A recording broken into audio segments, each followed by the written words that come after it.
Welcome to Gokul kitchen. இன்றைக்கி நான் செய்ய போகிறது சாம்பார் சாதம். வாங்க எப்படி செய்யலான்னு பார்க்கலாம்.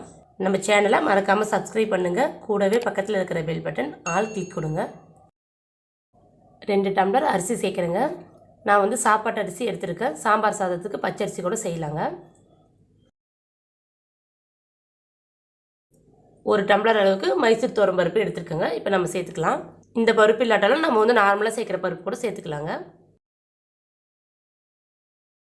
அரிசி பருப்பெல்லாம் நல்லா மிக்ஸ் பண்ணி விட்டுடலாங்க. நாம் இல்லாட்டி தனித்தனியாக கூட பருப்பு தனியாக அரிசி தனியாக கூட ஊற வச்சுக்கலாம். தண்ணி சேர்த்ததுக்கப்புறமா 1 மணி நேரம் நல்லா ஊறட்டுங்க. அரிசி பருப்பெல்லாம் நல்லா ஊறி இருக்குங்க. இப்போ நாம் ஒரு 2 தடவை நல்லா கழுவி எடுத்துக்கலாம். அடுப்பை வச்சுக்கலாங்க. எண்ணெய் 3 ஸ்பூன் ஊற்றிக்கிறேன். கடுகு 1/4 ஸ்பூன். கடுகு நல்லா பொரிஞ்சதுக்கப்புறமா வெந்தயம் 1/2 ஸ்பூன் சேர்க்குறேங்க. நம்மளுக்கு வெந்தயம் நல்லா வாசனையாகவும் இருக்கும், உடம்புக்கு நல்லா குளிர்ச்சிங்க.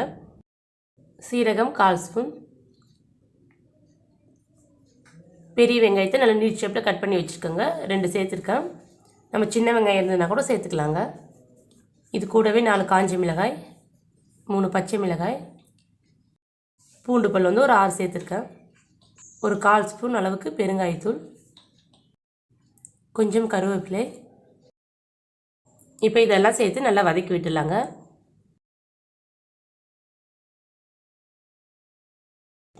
வெங்காயம் பாதி அளவுக்கு வதங்கினதுக்கப்புறமா ஒரு பெரிய சைஸ் தக்காளி சேர்க்குறேங்க. ஒரு சிட்டிகை அளவு மஞ்சள் தூள், தேவையான அளவு உப்பு. தக்காளியெல்லாம் நல்லா குழைய வதங்கி வரட்டுங்க. 1 ஸ்பூன் அளவு தனி மிளகாய்த்தூள் சேர்க்குறேங்க. இந்த ஒரு பச்சை வாசல்லாம் போகட்டும். நாம் ஒரு 2 நிமிஷம் எண்ணெயில் நல்லா வதக்கி விட்டுடலாம். இப்போ காய்கறி சேர்க்க போகிறேங்க. கேரட், பீன்ஸ், கத்திரிக்காய், இந்த 3 காயும் நான் இப்போ சேர்க்குறேன். நீங்கள் இந்த காயின்னு இல்லைங்க, விருப்பப்பட்ட காய் எது வேணாலும் நம்ம சேர்த்துக்கலாம். நம்ம இது கூட சவ், அவரைக்காய், முருங்கைக்காய் இந்த மாதிரி காய் கூட நம்ம சேர்த்துக்கலாங்க.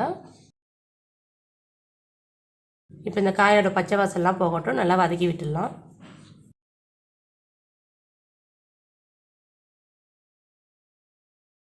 காயெல்லாம் ஒரு பாதி அளவுக்கு வதங்கி வரட்டுங்க. நம்ம ஒரு 7 நிமிஷம் மூடி வைக்கலாம்.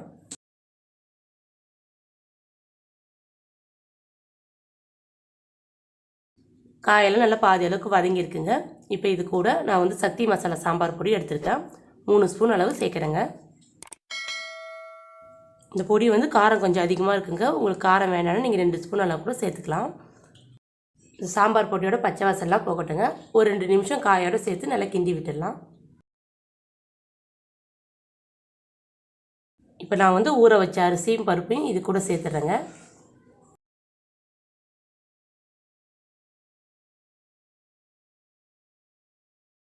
அரிசி காயெல்லாம் சேர்த்து நல்லா கிண்டி விட்டுக்கலாங்க.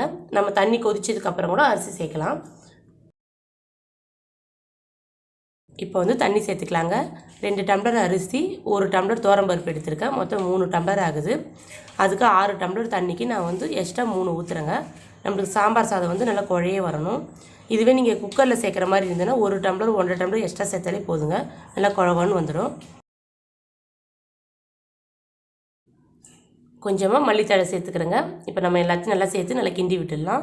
சாதம் நல்லா வெந்து வர்றதுக்கு நல்லா குழப்பாக வர ஒரு 3/4 மணி நேரம் டைம் எடுக்குங்க. சாதம்லாம் நல்லா வெந்து வந்திருக்குங்க. நல்லா குழப்பாக இருக்குது. நம்மளுக்கு இது கூட அப்பளமோ உருளைக்கிழங்கோ வச்சு சாப்பிடும்போது நல்லா சூப்பராக இருக்குங்க. கமகமக்கும் சாம்பார் சாதம் ரெடி ஆயிடுச்சுங்க. இந்த மாதிரி நீங்களும் செஞ்சு ட்ரை பண்ணி பாருங்கள். இந்த வீடியோ உங்களுக்கு பிடித்திருந்தால் லைக் பண்ணுங்கள், ஷேர் பண்ணுங்கள், கமெண்ட் பண்ணுங்கள். மறக்காமல் சப்ஸ்கிரைப் பண்ணுங்கள். கூடவே பக்கத்தில் இருக்கிற பெல் பட்டன் ஆல் கிளிக் கொடுங்க.